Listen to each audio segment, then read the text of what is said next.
42편, 43편에 두 편에 걸쳐서 말씀을 보도록 하겠습니다. 함께 봉독할 말씀은 42편 8절 그리고 11절의 말씀입니다. 한 목소리로 함께 하나님의 말씀을 봉독하겠습니다. 낮에는 여호와께서 그의 인자하심을 베푸시고 밤에는 그의 찬송이 내게 있어 생명의 하나님께 기도하리로다. 내 영혼아, 내가 어찌하여 낙심하며 어찌하여 내 속에서 불안해하는가. 너는 하나님께 소망을 두라. 그가 나타나 도우심으로 말미암아 내 하나님을 여전히 찬송하리로다. 아멘. 오늘은 기도가 시작점이다 라고 하는 제목으로 시편 42편, 43편 이 두 편에 걸쳐서 말씀을 나누고자 합니다. 제가 이제 수요일부터 제가 이제 3일째 이제 하고 있는데 수요일에는 시편 1편 그리고 어제는 시편 2편에 대해서 말씀을 드렸습니다. 그래서 어제 말씀을 드릴 때 제가 시편을 총 5권으로 나눌 수 있다고 말씀을 드렸죠. 그래서 어제와 그제는 시편 전체의 서론이면서 동시에 1권의 서론 역할을 하는 1편, 2편에 대해서 함께 보았다면 오늘은 2권의 틀거리가 되는 서론의 역할을 하는 42편, 43편에 대해서 함께 살펴보도록 하겠습니다. 42편, 43편이 속해 있는 이 제2권은 큰 주제가 특정한 주제가 이 세 가지가 나옵니다. 첫 번째는 시온, 성전 혹은 시온이라고 하는 하나님의 전에 대해 사모하는 그런 내용, 그리고 그 시온에 세운 어제 2장 그 시편 2편 할 때 시온에 세운 그 하나님의 왕, 하나님의 아들에 대해서 말씀드렸죠. 그 왕, 그리고 이 제2권의 특징은 하나님에 대해서 그 엘로힘이라는 표현을 많이 사용하고 있다는 특징을 가지고 있습니다. 성경에 하나님으로 번역하는 많은 단어들이 있는데 이 제2권은 시편을 이렇게 편집한 사람이 그 중에 하나님을 엘로힘이라고 이제 표현한 그 시들을 좀 모아놓은 것처럼 엘로힘이라고 쓰여져 있는 그런 시들이 많습니다. 42편, 43편은 그 중에서 서론 역할을 하는 그런 시가 되겠습니다. 그런데 왜 42편만 하지 않고 42편, 43편을 묶어서 이야기하는가? 이 42편과 43편이 원래 하나의 시 혹은 하나의 노래라고 우리가 쉽게 파악할 수가 있습니다. 여러분, 지금 성경에는 이렇게 나뉘어져 있지만 예전 히브리 사본, 발견된 사본들을 보면 42편과 43편이 하나로 묶여져 있는 경우가 굉장히 많이 있습니다. 그리고 여러분들 이따가 보시면 아시겠지만 시편 42편 5절, 42편 11절, 그리고 시편 43편 5절 이 세 개의 구절이 거의 동일합니다. 조금 차이, 내 하나님을 이 중간에 껴있는 차이가 있지만 완전히 동일합니다. 이 모두 동일한 구절이 반복되면서 전체 구조를 보면 이 시편을 그 두 개의 독립된 시로 보기보다는 3연짜리 혹은 3절짜리 노래로, 하나의 노래로 보는 것이 더 연결되고 더 적합하다라고 볼 수가 있습니다. 한 가지 더 보면 시편에서 표제어가 중요하다고 말씀을 드렸는데 42편의 표제어는 고라 자손의 마스길 인도자를 따라 부르는 노래로 이렇게 되어져 있습니다. 그런데 43편에는 표제어가 없습니다. 성경을 보시면 아시지만, 그런데 시편 제2권에는 거의 대부분의 시에 다 표제어가 있습니다. 그런데 희한하게 43절에만 없는 거죠. 그래서 그런 것들을 다 우리가 미루어 보았을 때 42편, 43편을 하나의 시, 하나의 노래로 보는 것이 적합하겠다. 그 내용은 이제 다음과 같죠. 1절, 2절, 3절로 되어져 있는 노래로 보면은 좀 더 적합하겠다. 그런 시로 보면 적합하겠다라고 우리가 볼 수 있습니다. 그래서 오늘은 이 42편과 43편을 묶어서 하나의 시로 보고 그 가운데 있는 하나님의 은혜를 나누고자 합니다. 제가 어저께 설교를 할 때 그 시편 2편 들어가기 전에 서론으로 이 시편을 읽을 때 시편을 잘 이해할 때 필요한 것들에 대해서 몇 가지 말씀을 드렸습니다. 그 중에 하나가 표제어입니다. 오늘 시편 42편의 표제어는 고라 자손의 마스길 인도자를 따라 부르는 노래라고 되어져 있습니다. 그런데 이 마스길이라고 하는 말은요, 교훈 혹은 묵상이라는 뜻입니다. 시편 47편 7절에 보면 하나님은 온 땅의 왕이심이라 지혜의 시로 찬송할지어다, 이런 기록이 있는데요, 지혜의 시라고 하는 이 단어가 히브리어로 마스길 이렇게 표현이 되어져 있습니다. 그러니까 이 시편을 읽을 때 표제어에 마스길이라는 말이 나오면 뒤에 내용은 이 함께 부르는 이 성도들에게, 회중에게 무언가를 가르치고자 하는, 교훈을 주는, 지혜를 주는 그러한 시다라고 이해를 하시면 되겠습니다. 그리고 이 표제어에서 이 시의 시인이 어떤 사람인지, 이 시를 만든 사람이 어떤 사람인지 알 수 있습니다. 뭐라고 되어 있냐면 고라 자손 이렇게 되어져 있습니다. 고라 자손, 고라는 누구인가? 먼저 고라 자손이니까 고라를 알아야겠죠. 사람 이름입니다.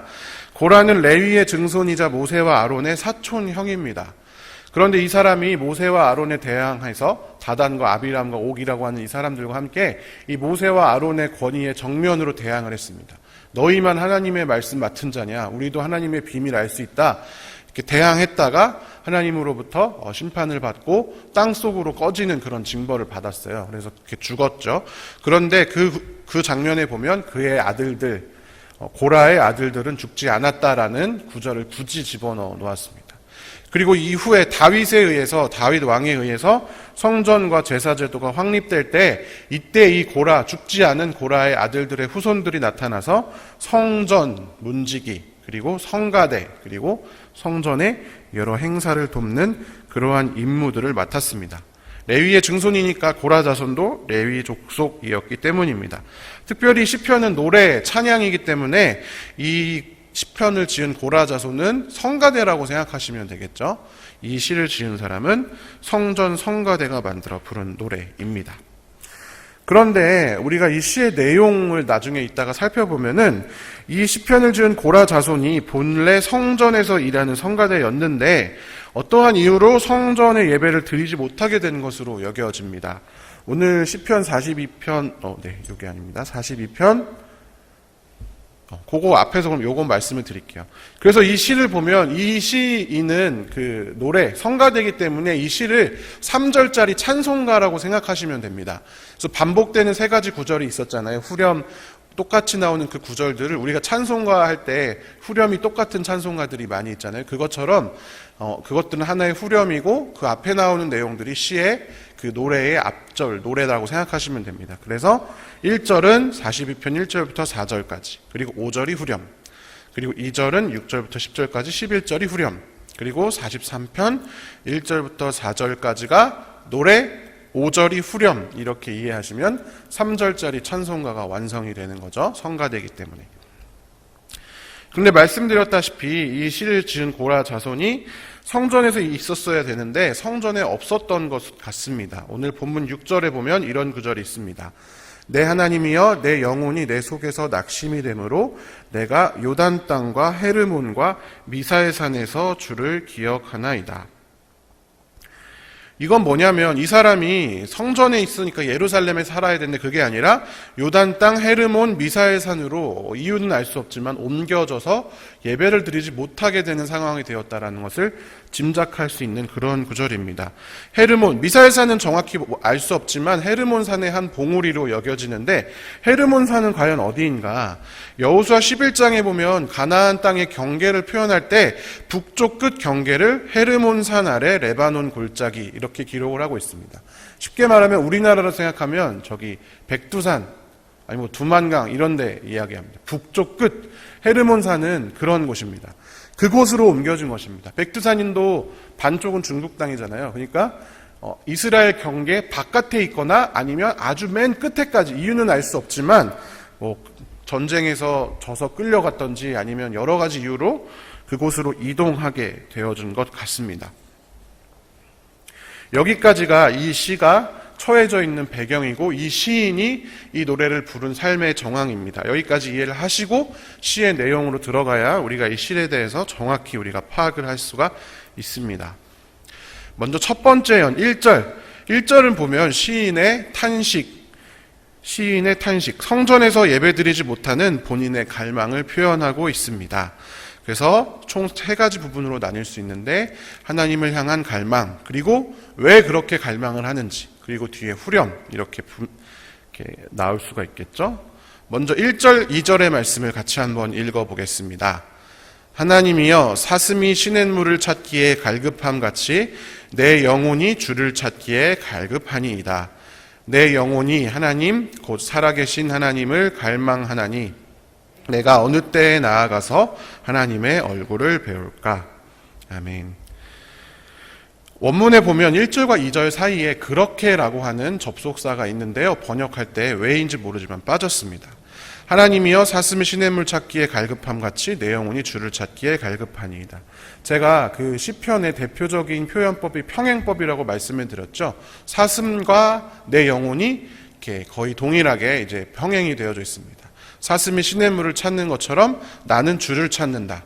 그럼 그 내용은 뭐냐? 뒤에 나와 있는 살아계신 하나님을 간절히 찾고 있다라는 것이 이 시인의 상황인 것입니다. 이것을 제가 아까 그 접속사 그렇게까지 넣어서 한번 새롭게 번역을 해봤습니다. 같이 한번 읽어볼까요? 시냇물 찾기를 갈급하는 사슴같이 나는 주를 찾기를 갈급합니다.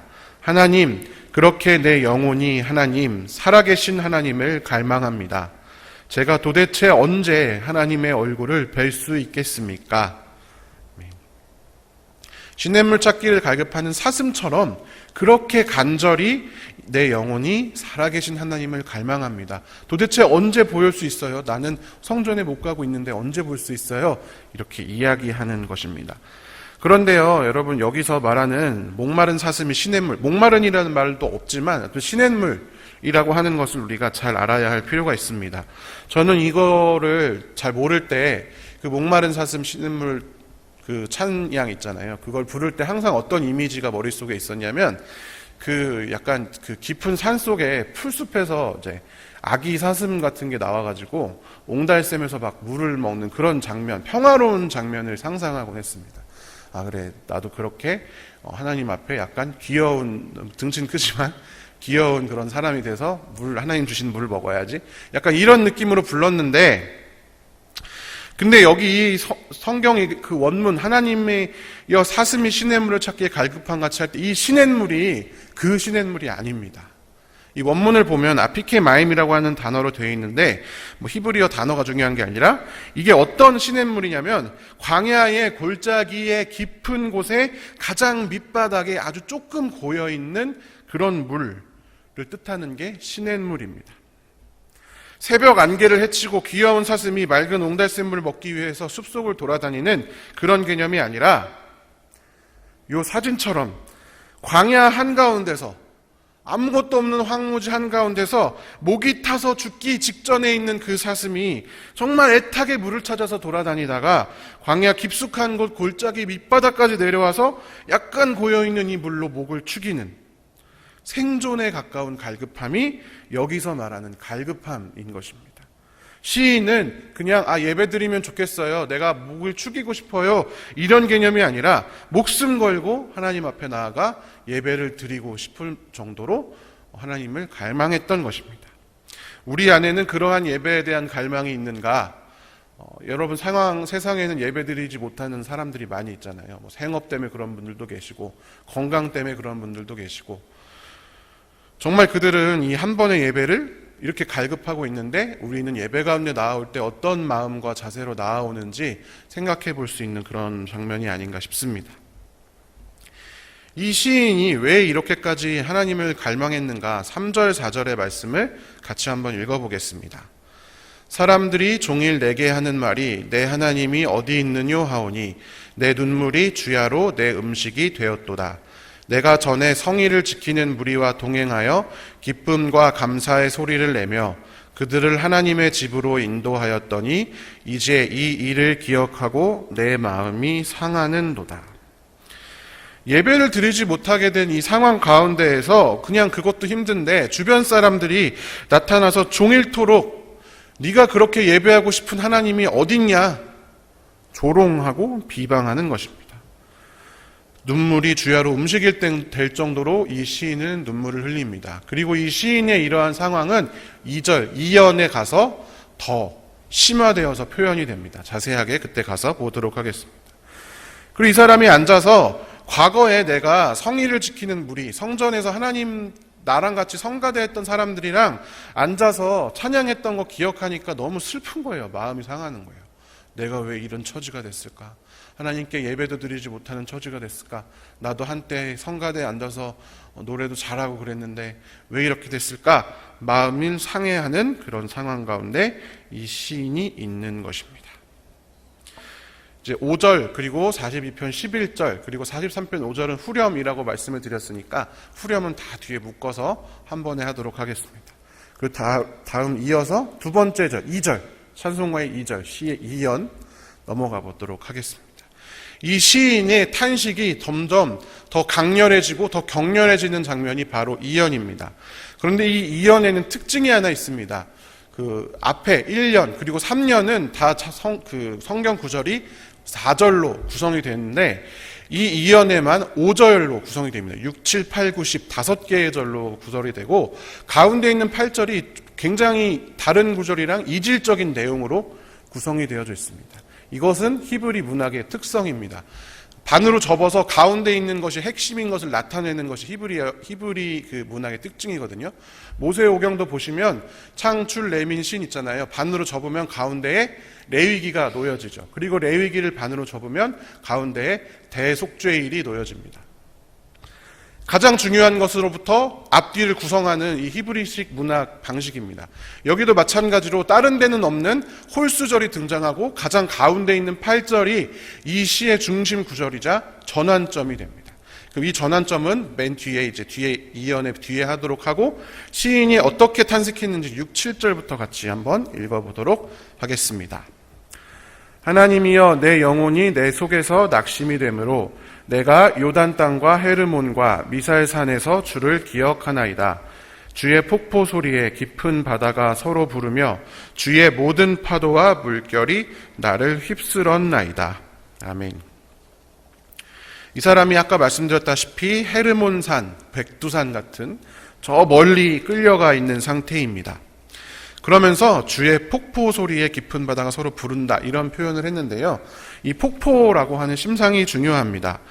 헤르몬산에서는 원래 어떤 일이 일어나냐면 이 겨울 동안 눈이 얼어 있다가 이 날이 더워지면 그 눈이 녹으면서 그 엄청나게 많은 양의 물이 한 번에 요단강으로 흘러듭니다. 그러면 그 요단강 물이 넘쳐서 그 요단강의 그 근처가 범람하면 거기에 이제 파종을 하고 이스라엘 백성들이 이제 저거를 할 수 있는 거죠. 농사를 지을 수 있는 거죠. 그래서 성경에 보면 늦은 비와 이른 비를 때에 따라 주게 하는 그 장면이 나오는데 헤르몬산 지역에 그 적당한 시간에 적당한 눈 그리고 적당한 강수량이 있어야 밑에 있는 요단강 지방에 그 범람이 돼서 농사를 지을 수 있기 때문에 우리나라 한강처럼 이렇게 큰 강이 아니에요. 그래서 그게 농사에 필요하기 때문에 그런 구절이 나와 있는 것입니다.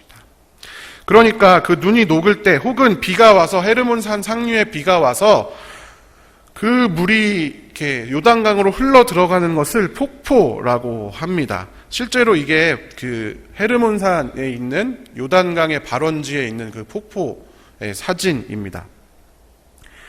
이게 그 물이 그렇게 녹을 때는 그 물이 엄청 많이 흐르고 그 소리가 너무나 커서 에스겔 선지자가 하나님의 음성을 표현할 때 많은 물소리 같다라는 표현을 하는데 그게 바로 이것을 표현한 것입니다. 이때 당시 물이 그렇게 폭포처럼 한꺼번에 많은 물이 흘러가는 것을 그렇게 나타낸 것입니다. 시인은 그 헤르몬산의 폭포를 바라보면서 그 폭포가 주님의 폭포가 마치 하늘부터 그리고 땅속 깊은 곳에서부터 그 수많은 물들이 나에게로 쏟아져 내려오는 그러한 거대한 파도 물결처럼 내 인생을 향해서 쳐오고 있다. 이렇게 생각한 것입니다. 자신이 처한 상황과 어려움이 자신이 어떻게 손쓸 수도 없는 거스르기 어려운 많은 물소리처럼 그렇게 나에게 쳐들어오는 그런 어려운 것으로 받아들이고 있는 것입니다. 그리고 9절 10절에는 이런 내용이 있습니다. 같이 한번 읽어볼까요? 내 반석이신 하나님께 말하기를 어찌하여 나를 잊으셨나이까? 내가 어찌하여 원수의 압제로 말미암아 슬프게 다니나이까 하리로다. 내 뼈를 찌르는 칼같이 내 대적이 나를 비방하여 늘 내게 말하기를 내 하나님이 어디 있느냐 하도다. 1절에서 대적들이 비방했는데 여기서는 좀 더 강하게 내 뼈를 찌르는 칼같이라는 구절이 나옵니다. 내 처한 상황이 나로서는 어떻게 할 수 없는 그렇게 힘들고 어려운 일인데 뼈를 찌르는 칼처럼 대적의 말들은 나를 아프게 합니다. 왜 그렇게 아플까요? 구절을 보면 알 수가 있습니다. 하나님이 나를 잊은 것 같기 때문에. 대적들은 나에게 얘기합니다. 하나님이 어디 있느냐? 네 하나님이 어디 있느냐? 근데 이 사람이 할 말이 없는 거예요. 자기가 생각해도 하나님이 나를 잊어버린 것 같거든요. 그러니까 마음이 더 아프고 뼈 아픈 것입니다. 내 상황이 스스로도 이해가 안 가고 어렵기 때문에. 그런데 이런 상황에서 아까 말씀드렸던 그 중심 구절은 갑자기 놀라운 전환을 합니다. 8절의 말씀을 같이 한번 읽어보겠습니다. 낮에는 여호와께서 그의 인자하심을 베푸시고 밤에는 그의 찬송이 내게 있어 생명의 하나님께 기도하리로다. 아멘. 중심 구절이라고 말씀을 드렸죠. 근데 재미있는 것은 내용도 굉장히 중요합니다. 제가 아까 시편 제2권의 시들을 엘로힘 시편이라고 했습니다.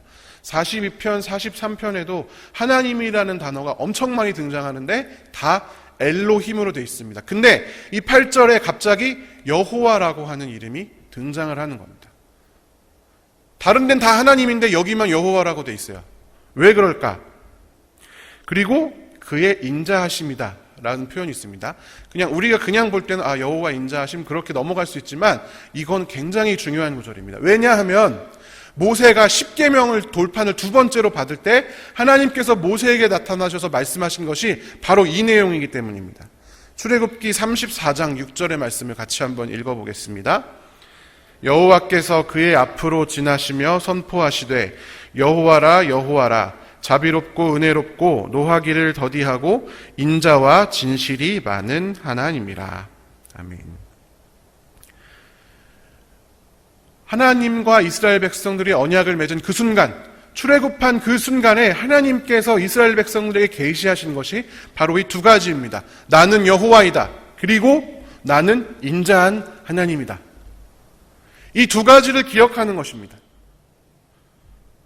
과거에 자신과 또 자신의 민족들을 돌보신 그 하나님을 의지하고 그 하나님께서 과거의 절망 가운데 있었던 이스라엘 백성들을 구원하셨던 것처럼, 그래서 자기의 백성들 삼으셨던 것처럼 하나님께서도 그의 인자하심을 나에게 베푸실 것이다 라고 하는 기대와 소망이 시작되는 지점이 바로 이 지점입니다. 그리고 이 시인이 나는 이제 하나님께 기도하리로다 라고 결단하고 있는 것입니다.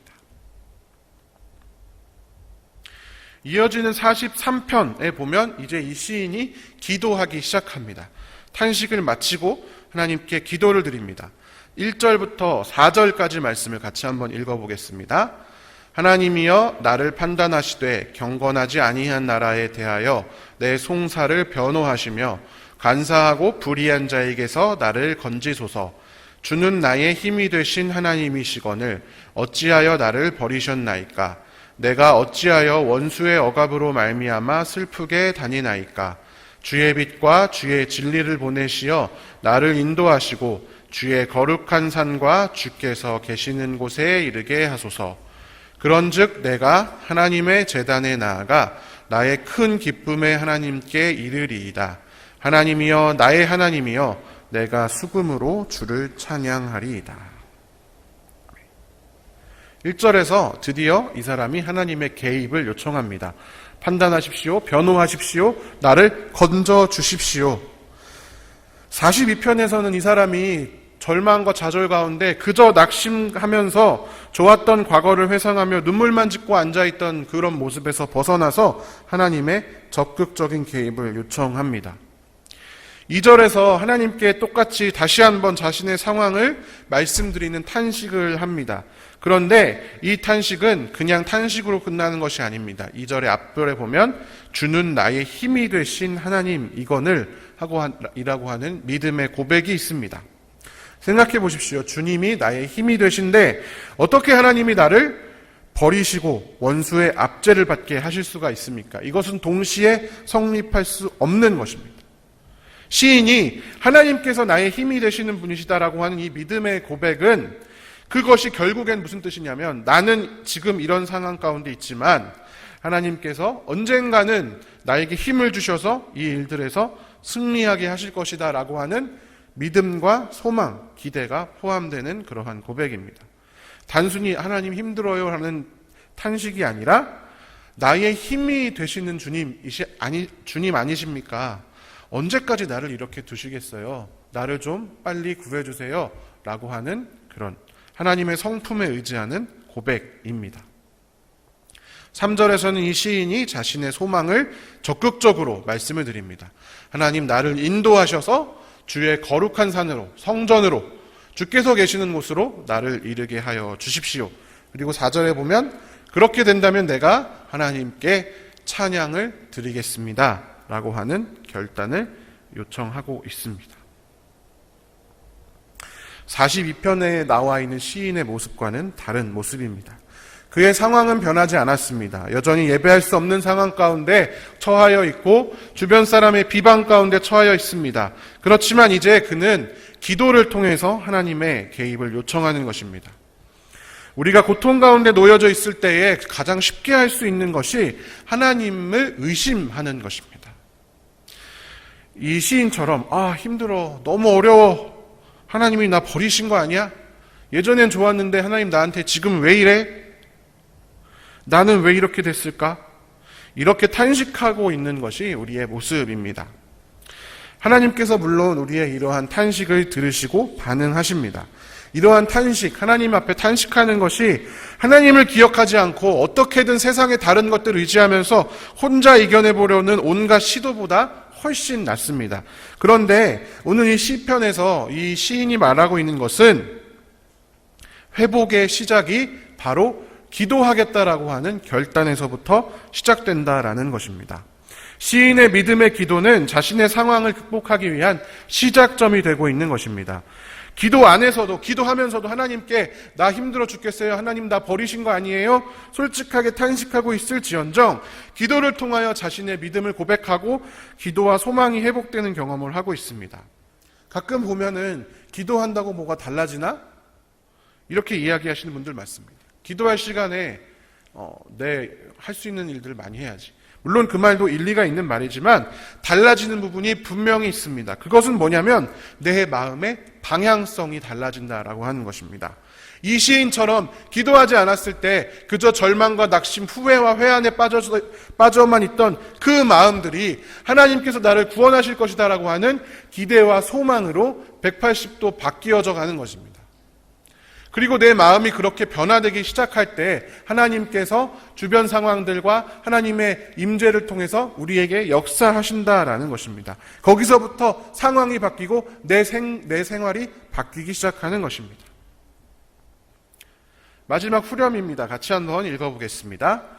내 영혼아 내가 어찌하여 낙심하며 어찌하여 내 속에서 불안해하는가. 너는 하나님께 소망을 두라. 그가 나타나 도우심으로 말미암아 내 하나님을 여전히 찬송하리로다. 아멘. 42편과 43편까지 아울러서 마지막 후렴이 완성이 됩니다. 너는 하나님께 소망을 두거라. 과거의 절망과 좌절, 낙심으로부터 벗어나서 하나님께 소망을 두어라. 그것이 이 시인이 하고 싶은 핵심 메시지입니다. 여러분, 오늘도 하나님께 소망을 두시기 바랍니다. 이 자리에 나오시는 많은 분들은 삶의 고통과 절망 가운데 나오는 분들이 있을 것입니다. 그렇지 않더라도 주변의 절망과 좌절 가운데 빠져있는 영혼들이 알고 계신 분들이 있을 수도 있습니다. 여러분, 기도하면서 하나님께 소망을 두시기로 결단하고 나오신 여러분들 정말 잘 오셨습니다. 오늘 기도의 시간에도 하나님께 소망을 두는 귀한 시간이 되기를 간절히 원합니다. 그리고 나아가서 이스라엘의 하나님, 성경에 역사하셨던 하나님, 그리고 내 삶에 과거에 역사하셨던 여호와, 인자하신 그 하나님을 기억하면서 고통 가운데 있을 때마다 하나님께 기도하는 우리 귀한 성도들 되시기를 주님의 이름으로 간절히 축원합니다. 함께 기도하겠습니다. 사랑의 하나님 감사합니다. 우리의 하나님이 되어주셔서 우리의 소망이 되어주셔서 우리의 찬송이 되어 주셔서 참으로 감사드립니다. 오늘도 우리는 고통 가운데에서 하나님께 나아왔습니다. 주님, 우리의 고통의 소리, 신음소리도 주님께서 외면하지 않으시고 다 듣고 계실 줄로 믿습니다.